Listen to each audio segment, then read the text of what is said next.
Hey, welcome. Today, we are diving into a really cool idea, one that kind of sits at the intersection of physics and philosophy. It basically asks, what if you have a quantum other half? Someone out there in the universe tied to you in a way you can't see, but might just be able to feel. So let's explore what that could possibly mean. Think about it. Have you ever been hit by a sudden wave of sadness just completely out of the blue? Or maybe a moment of pure, unprompted joy that just washes over you? Well, the theory we're digging into today has a pretty wild explanation. What if those feelings aren't just random noise? What if they're actually a signal coming from somewhere else entirely? All right, to get our heads around this, we've got to start small, like really small. We need to peek into the quantum world and add a phenomenon so bizarre that even Albert Einstein called it spooky action at a distance. So here's the deal with quantum entanglement. Imagine you have two tiny particles that are linked together, like cosmic twins.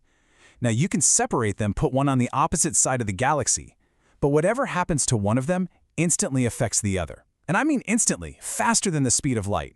It's like they're forever connected, mirroring each other in this strange cosmic dance. Now, obviously, particles don't literally smile, but this quote from the source material is just a perfect way to picture it, right? A change in one particle's state, let's say its spin, is immediately mirrored in its entangled partner. It's this perfect instantaneous connection, and distance just doesn't matter. Okay, so that's cool for tiny particles, but what does it have to do with us? Well, this is where the source material makes a pretty bold leap. It suggests that maybe entanglement isn't just some weird quirk of the quantum world. What if it's a hint at a much larger universal law, a fundamental law of opposites? And when you think about it, you see this pattern of duality everywhere. In ancient philosophy, you have yin and yang. In physics, there's light and dark, matter and antimatter, or a particle and its antiparticle. It really does seem like the universe is built on these pairs of opposites. So, if this pattern holds true all the way up, what's the opposite of a human? And there it is. That's the core hypothesis. The big idea that you, me, every single person might have a cosmic counterpart, an anti-human or our other half, who we are totally, completely, quantumly entangled with. So if this other half is real, what does that actually mean for our daily lives? Well, according to this theory, it could explain a feeling that a lot of us might recognize, that sense that we're somehow incomplete, like we're being pulled in directions we don't fully understand. This is such a powerful metaphor, isn't it? Just picture a kite floating up in the sky, getting pushed around by the wind. Its direction is totally determined by a force it can't see or control. The source suggests that this is us.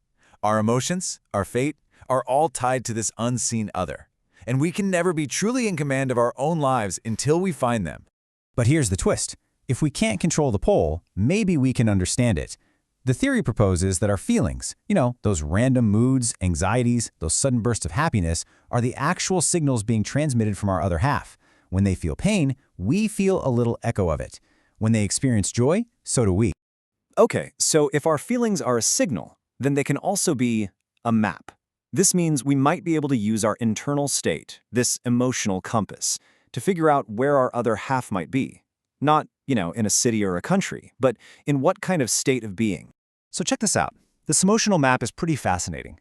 It's just a direct link. Your dominant feelings reflect the state of being of your other half. So if you feel a lot of joy and freedom, maybe they're in a state of heaven. If you're constantly dealing with greed and desire, they might be in a more material, earthly state. Fear and anxiety, that could point to a primal animal existence.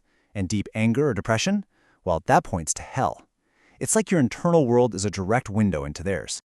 All right, so the goal is to find them, right? To unite, become whole, and live happily ever after. But this is where the theory takes a really dramatic and kind of paradoxical turn, borrowing one last time from the world of physics. This whole cosmic search, this epic journey to finally find wholeness, it all leads to one final, inevitable outcome.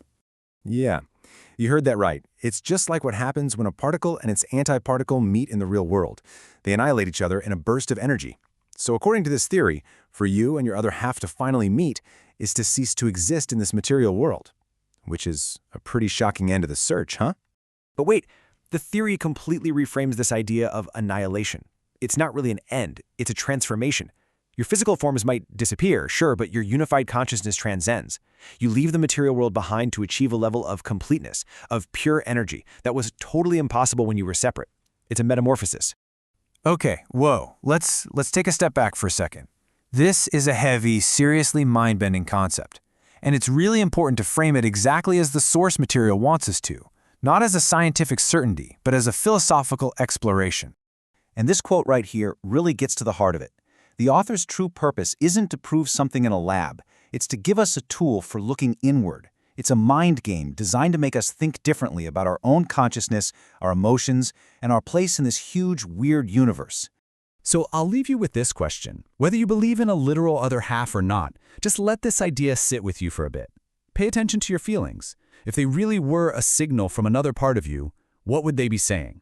Right now, at this moment, where is your emotional compass pointing? It's a fascinating thing to think about. Thanks for joining me on this one.